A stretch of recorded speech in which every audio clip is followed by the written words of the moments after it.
মধ্যে আসে এবং এখন উনি 20 থেকে 30-এর মাঝখানে ঘোরাফেরা করতেছে। কি হলো আসলে গৌতম আদানি এত তাড়াতাড়ি কিভাবে উত্থানই বা হলো এবং কিভাবে পতনই বা হলো, চলুন আমরা জানার চেষ্টা করি আজকে। The Adani Group has Gautam Adani's wealth stood at $10 billion. Adani লোকটা যে অ্যাম্বিশাস এইটা নিয়ে কারো কোনো বিতর্ক বা বিসংবাদের সুযোগ নাই। 1980 সালে, আপনাদের বেশিরভাগের তখনও জন্মই হয় নাই, উনি গুজরাটে ইম্পোর্ট এক্সপোর্টের ব্যবসা শুরু করে এবং রেগুলার ইম্পোর্ট এক্সপোর্ট না উনি এমন না যে চায়না থেকে জিনিস আনবো বেচবো এরকম ইম্পোর্ট এক্সপোর্টের ব্যবসা উনি করে নাই। উনি পলিমারের ইম্পোর্ট এক্সপোর্ট করা শুরু করছে এবং যে জিনিস আমরা ভাবতেই পারি না যে পলিমার কি জিনিস, এই জিনিস কই থেকে আনে কই থেকে বেচে, আমরা কিন্তু ভাবতেও পারি না। এবং 1980 সালে উনি এই ব্যবসা শুরু করে গুজরাটে বসে এবং এই ব্যবসা মোটামুটি ভালো করে। 10 বছরের মতো সময় ধরে উনি এই ব্যবসা করে এবং 90-এর দশকের দিকে উনি গুজরাটে ভাবে যে যেহেতু আমার পলিমার ব্যবসা ভালো করতেছে, এখন কি করা যায়। নর্মাল মানুষ হলে কি ভাবতো, আরেকটা পলিমারের ব্যবসা করি বা অন্য কোনো অ্যাঙ্গেলের দিকে যাই, বাট উনি ওই দিকে যায় না। উনি ভাবে যে পলিমারের ব্যবসা এখন ভালো করতেছে, আমি এখন একটা পোর্ট বানাবো গুজরাটে। পোর্ট কি জিনিস? পোর্ট হলো, আপনারা সবাই জানেন যে মংলা বন্দর টাইপ জিনিসপত্র, যে আমি গুজরাটে একটা বন্দর বানাবো যেখানে জাহাজ এসে ভিড়বে। জাহাজ যখন এসে ভিড়বে আমি জাহাজের কাছ থেকে ভাড়া নিব এবং এখান থেকে যখন জাহাজ ছেড়ে যাওয়ার আগে আমাকে ভাড়া দিয়ে যাবে, ওই ভাড়ার থেকে আমার ইনকাম হবে। গুজরাটে যখন নিয়ে পোর্ট বানানো শুরু করে তখন থেকে মূলত উনার উত্থান শুরু হয়। পলিমারের ব্যবসা উনাকে বড়লোক টাইপ যে বানায় নাই তা না, বাট উনি যে একদম আহামরি বিশাল রিচ হয়ে গেছে এরকম ছিল না। বাট 1990 সালে যখন পোর্ট বানানোর কাজ শুরু হয় তখন ইন্ডিয়াতে করাপশন অনেক বেশি ছিল, ওগুলার সুযোগও উনি নেয়। ওনার ঠিক পারফেক্ট জায়গাগুলোয় বন্ধু ছিল এবং ওই সব সুযোগ নিয়ে আস্তে আস্তে উনি বড়লোক হয়ে যাওয়া শুরু করে। এবং 1990-এর দশকটায়, 90-এর থেকে 2000 এই সময়টায় এমন এমন ব্যবসা উনি দাঁড় করাইছে যে ব্যবসাগুলো দাঁড় করানোর কথা আমাদের কারো মাথায় আসবে না। আমি যদি আপনাকে উদাহরণ দিই আপনি অবাক হয়ে যাবেন। পোর্ট বানানোর পরে উনি কয়লার মাইন বানায়, যে আমি এখন থেকে কয়লা উঠাবো মাটির থেকে এবং পুরা দুনিয়ায় আমি কয়লা সাপ্লাই দিব। এবং ওই জিনিস উনি শুরু করার পর ওই জিনিস সাকসেসফুল হয় এবং উনার কোম্পানি পৃথিবীর সবচেয়ে বড় কয়লা সাপ্লায়ারদের একটা সাপ্লায়ার হয়ে যায়। তারপরে সাধারণ মানুষ কি করবে যে আমি আরো কয়লার সাপ্লাই বানাই এরকম কিছু, বাট না, উনি তা করে নাই। উনি এরপরে একটা এয়ারপোর্ট বানায়, যে এবং সিমিলার পোর্টের মতো প্ল্যান ছিল ওনার, যে এখানে যখন প্লেন থামবে এবং এখান থেকে যখন প্লেন উঠবে দুই সময় আমার এয়ারপোর্টের যে ইনকাম হয় ওই এয়ারপোর্টের ইনকাম করবো আমি। এরপরে উনি থেমে তো থাকা যায় না, এয়ারপোর্টের পরে উনি কি করে, উনি একটা পাওয়ার প্ল্যান্ট বানায় যে এখন থেকে আমি ইলেকট্রিসিটি বেচবো পুরো দুনিয়ায়। উনার এই উত্থান চলতে থাকে এবং 1980 সালে উনার ব্যবসা শুরু হয়, 90 সালে উত্থান চলতে থাকে, 2000 সালে উত্থান চলতে থাকে এবং তারপরে যখন মোদী সরকার ক্ষমতায় আসে তখন উনি একদম স্কাই রকেট করা শুরু করে। ওনারা দুইজনই ছিল গুজরাটের এবং মোদী ছিল ওনার বেশ ভালো বন্ধু।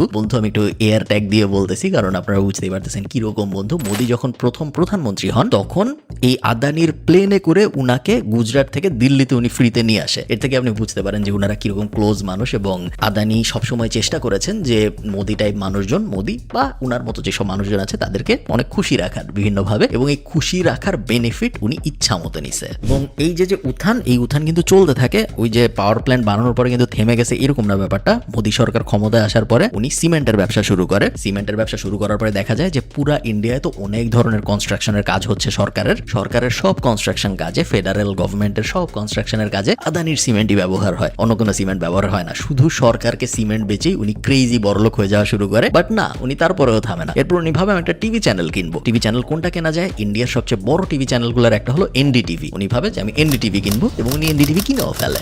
সবকিছু গত মাস পর্যন্ত ভালো চলতেছিল। এরপরে একটা রিপোর্ট পাবলিশ হয়। আমেরিকান একটা রিসার্চ ফার্ম আছে যারা স্টক শর্ট সেল করে।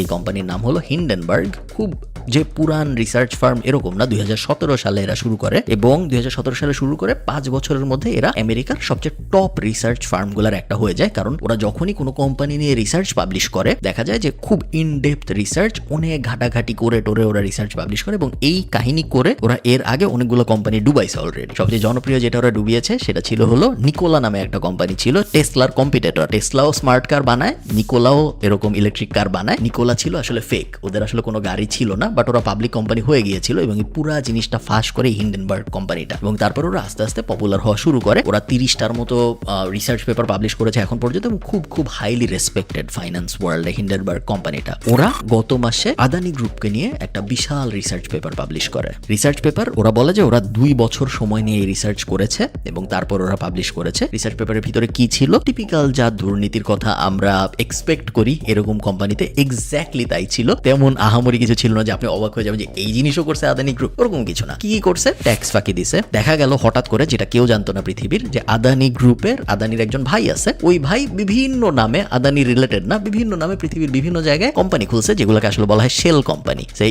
এই কোম্পানিগুলো খোলার পরে এই কোম্পানিগুলোই আদানি গ্রুপের সার্ভিস নেয় এবং ওভাবে আস্তে আস্তে ইন্ডিয়ার টাকা ইন্ডিয়ার বাইরে চলে যায়, যেটাকে আমরা সবাই জানি যে টাকা ইল্লিগালি দেশের বাইরে নেওয়া, মানে টাকা দেশের বাইরে এভাবে নেওয়া তো ইল্লিগাল, তাই না? এটা আদানি গ্রুপ এইরকম অবভিয়াস টাইপ ক্রাইম, যেগুলো আমরা সবাই জানি যে বড় লোক পলিটিশিয়ান বা অনেক বড় লোক কোম্পানি যেসব আছে, যেগুলো আমাদের মাথায় ভাসে, এক্স্যাক্টলি আপনার মাথায় যা যা ভাসতেছে ওই সব কিছু আসলে আদানি গ্রুপ করেছে। স্টক মার্কেট ম্যানিপুলেশন থেকে শুরু করে, আমি বিশাল লিস্টে গেলাম না, বিশাল একটা রিসার্চ রিপোর্ট পাবলিশ করে Hindenburg group. Money laundering type obvious crime যদি বাদ দিই, আমি মেইন যেই কারণে আদানি গরিব হয়ে গেল হঠাৎ করে, গরিব কিন্তু আমি এগেইন এয়ার কোড দিয়ে বলতেছি, উনি $120 বিলিয়ন মালিক ছিল, এখন উনি $40 বিলিয়ন, 3 ভাগের 1 ভাগ সম্পত্তি এখন ওনার আছে, বাকি 2 ভাগ গত 2 সপ্তাহে নাই হয়ে গেছে হঠাৎ করে। এবং এই জিনিস মূলত যেই কারণে হয়েছে, ওই রিসার্চ পেপারে তো অনেক কিছু ছিল, অনেক ক্রাইমের কথা ছিল, মূল যেই ক্রাইমটা, যেটার কারণে সমস্যাটা হয়েছে, সেটা হলো স্টক মার্কেট ম্যানিপুলেশন। উনি যে কাজটা করতো সেটা হলো, উনি 2টা কাজ, মূলত 2টা ক্রাইমের কারণে ঝামেলাটা হয়েছে। প্রথম ক্রাইম হলো,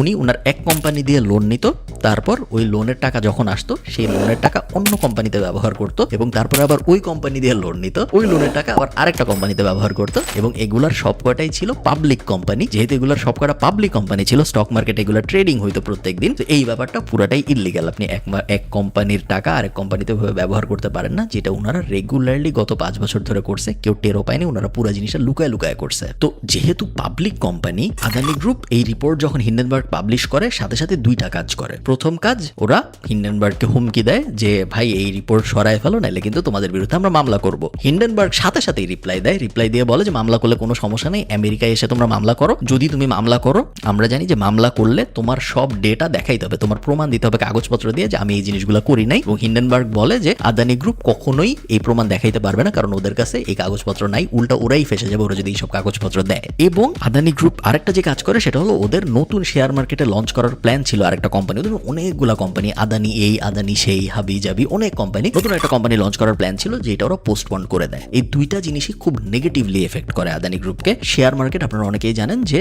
সেন্টিমেন্টের উপর চলে, মানুষ ভাবে যে এই শেয়ারের কি পতন হবে, এই শেয়ারের কি উত্থান হবে, এবং মানুষ ভেবে ওই শেয়ার বিক্রি করে দেয়, এবং যখন বিক্রি করে দেয়, সবাই যখন একসাথে বিক্রি করে, তখন সেল প্রেসার বাড়ে এবং শেয়ারের দাম পড়ে যায় দেখে আরো মানুষ ভয় পায়, তারাও তাড়াতাড়ি বিক্রি করে দেয়, যাতে আরো পড়ার আগে তাদের লস কম হয়, এবং তখন আরো কমতে থাকে, এবং তারপরে ওই কারণে আরো মানুষ বিক্রি করে দেয় এবং কেউ কিনে না, এই কারণে একদম কমতে থাকে। কিছু বোঝার আগেই দেখা যায় যে শেয়ারের প্রাইস একদম ফ্ল্যাট হয়ে গেছে, একদম নিচে চলে আসছে। বাংলাদেশেও কিন্তু এর আগে আমরা জানি ইতিহাসে এই ব্যাপার সিমিলার কাহিনী ঘটেছে, এক্স্যাক্টলি এই ব্যাপার ঘটে নাই, সিমিলার কাহিনী বাংলাদেশেও ঘটেছে। তো আদানি গ্রুপের সাথে এই জিনিস হয়, শেয়ার মার্কেটের প্রাইস ফল করা শুরু করে, এবং আদানি সহ ওনার কোম্পানির আশপাশের যেহেতু নেটওয়ার্থ টাইড থাকে সবসময় পাবলিক কোম্পানির ফাউন্ডারদের তাদের শেয়ারের দামের সাথে, উনি হঠাৎ করে $120 বিলিয়ন নেটওয়ার্থ থেকে $30 বিলিয়ন, $35 বিলিয়ন নেটওয়ার্থে চলে গেছে, এবং এই জিনিস প্রত্যেক দিন আগের দিনের থেকে কমতেছে। এবং আপনি জিনিসটা চিন্তা করেন, এশিয়ার, ইন্ডিয়ান না, এশিয়ার সবচেয়ে বড় লোক মানুষ ছিল গৌতম আদানি জাস্ট 2 সপ্তাহ আগে। 2 সপ্তাহের মধ্যে উনি এখন টপ 20-তে তো নাই, টপ 30-তে চলে গেছে, এবং 20-তে আবার আস্তে আস্তে আসতেছে। শেয়ারের দাম বাড়া কমার উপর ডিপেন্ড করে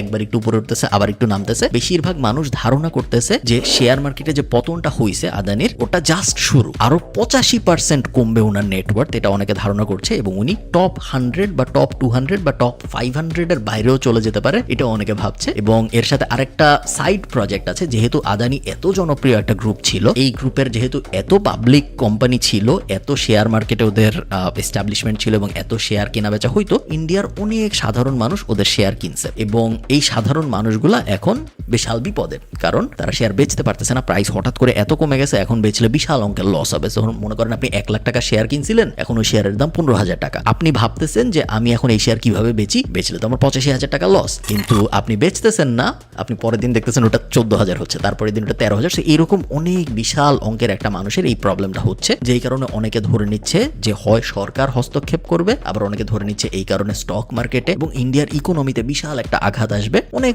ধরনের স্পেকুলেশন হচ্ছে এই মুহূর্তে, কেউ আসলে জানেন এক্স্যাক্টলি কি হচ্ছে, বাট একটা ব্যাপার মোটামুটি সবাই নিশ্চিত, সেটা হলো আর যাই হোক আদানির সম্ভবত জেল হবে না, কারণ উনি খুব ভালো জায়গায় ভালো অনেক বন্ধু বানিয়েছে, এবং আমরা সবাই জানি বন্ধু বানানো কত জরুরি। আপনার যদি ভালো বন্ধু থাকে তাহলে আপনি অনেক বিপদ থেকে বেঁচে যেতে পারেন। ফ্যাসিনেটিং স্টোরি, আমার বেশ ইন্টারেস্টিং লাগছে, আমি জানি না আপনাদের কেমন লাগছে, আমাকে জানাবেন। আমি চেষ্টা করবো আবার আদানির কোনো একটা আপডেট আসলে ফেসবুকে বা ইউটিউবের কোথাও আপনাদের জানানোর জন্য, বাট আপনারা নিজেরা আপনারা জেনে নেবেন আমি শিওর। এই রিলেটেড সিমিলার একটা কাহিনী আমরা গত বছর পাবলিশ করেছিলাম এই ইউটিউব চ্যানেল থেকে, যেখানে আমরা FTX এর উত্থান এবং পতন নিয়ে কথা বলেছিলাম। সিমিলার কাহিনী আদানি গ্রুপের সাথে হচ্ছে দেখা যাচ্ছে। এইরকম কাহিনী যদি আপনাদের ভালো লাগে আমাকে অবশ্যই কমেন্টে জানাবেন। ভালো থাকেন, টাটা।